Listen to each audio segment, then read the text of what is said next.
I have a question for the lot of you. So, how do you watch a whole Oscar nominated, Oscar winning movie? Personally, I don't think the issue with this movie struggling out of the gate is because it's a musical. In fact, it's kind of a musical, right? I mean, yeah, there's musical parts in it, but they're very spaced out. I think the lack of understanding stories and promises is what's making movies like this and other movies have issues. Any writer knows when you're putting out a story or any piece of entertainment, you're generally, especially with trailers and packaging, like say you have a book cover or a blurb on the back, you're giving a promise through the genre, through what you've said about it, through a trailer, of what you're giving to your audience. And when you don't meet those promises, the only way that you can succeed in that is if you subvert it in an entertaining or awesome way. This movie doesn't really do that.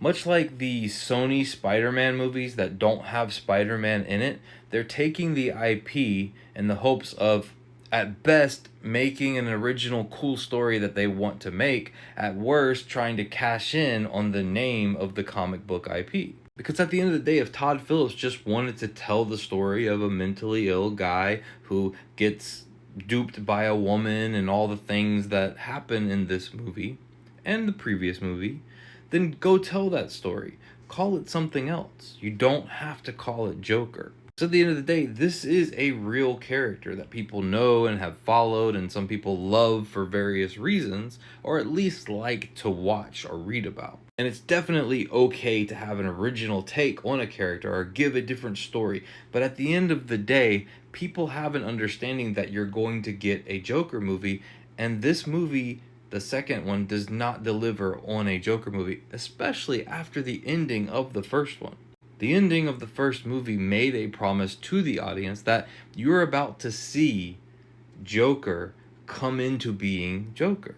And you already had to forgive a lot for this movie to exist. You had to forgive the fact that Batman is not in this movie, that there may never be a Batman materializing in this version of the world.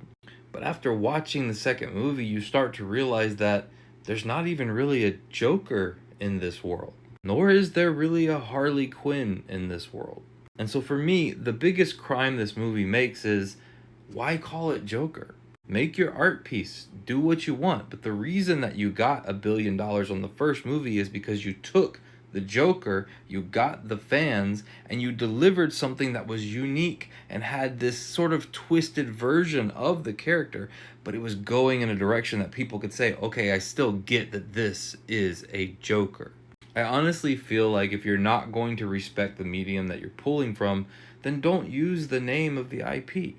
I don't know that Hollywood will ever learn this lesson. Maybe, maybe not. But to me, that's why this movie's struggling, and to me, that's why this movie's probably not going to perform very well. Hope everybody's well. See you around.